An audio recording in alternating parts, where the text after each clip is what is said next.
தந்தை, மகன், தூய ஆவியினுடைய அருளும் ஆசீரும் உங்கள் ஒவ்வொருவரோடும் நிறைவாக இருப்பதாக.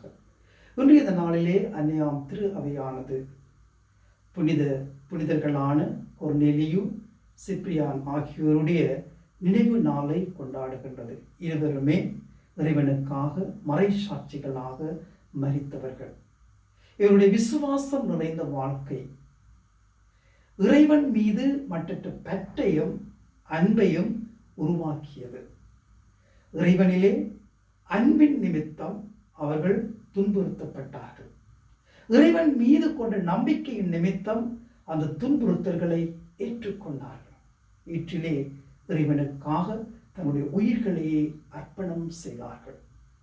எங்களுடைய வாழ்க்கையிலும் நாங்களும் எங்களை நாங்கள் இறைவனுக்காக முழுமையாக அர்ப்பணம் செய்ய நாங்கள் முன்வர வேண்டும். சிறு சிறு தியாக செயல்களின் மூலம், சிறு சிறு அர்ப்பணிப்பு நிறைந்த செயல்களின் மூலமாக எங்களை இறைவனுக்கு எங்களை முழுமையாக கையளிக்க நாங்கள் தயாராக வேண்டும். எங்களோடு வாழ்வர்கள் மத்தியிலே நாங்கள் இறை விசுவாசத்திற்கும் இறை அன்பிற்கும் சாட்சிகளாக நாங்கள் வாழ வேண்டும். இறை அன்பிற்கும் இறை விசுவாசத்திற்கும் எடுத்துக்காட்டான கிறிஸ்தவ வாழ்க்கையை நாங்கள் வாழ்பவர்களாக நாங்கள் வாழ வேண்டும். இன்றைய நற்செய்தியிலே நாங்கள் பார்க்கின்றோம், ஒரு கைம்பெண் அவளுடைய மகன் இறந்து விடுகின்றான். ஆண்டவர் இயேசுவை பார்த்து ஓடோடி செல்லுகின்றார். ஆண்டவர் அவர் மீது பரிவு கொண்டு அழாதீர் என்று சொல்லுகின்றார். அழாதீர் அழாதீர் என்று சொல்லுகின்ற பொழுது ஆண்டவர் எங்கள் ஒவ்வொருவரையும் தேற்றுகின்றார்.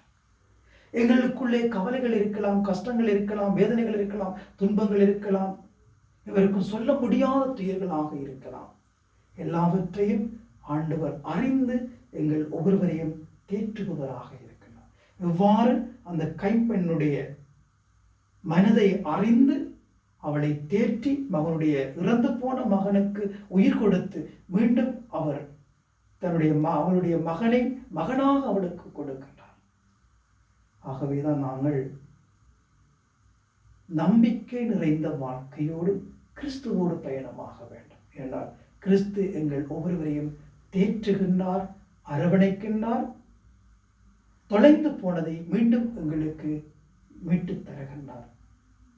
இந்த இறை நம்பிக்கையோடு உடைய விசுவாச பயணத்தை நாங்கள் தொடருவோம்.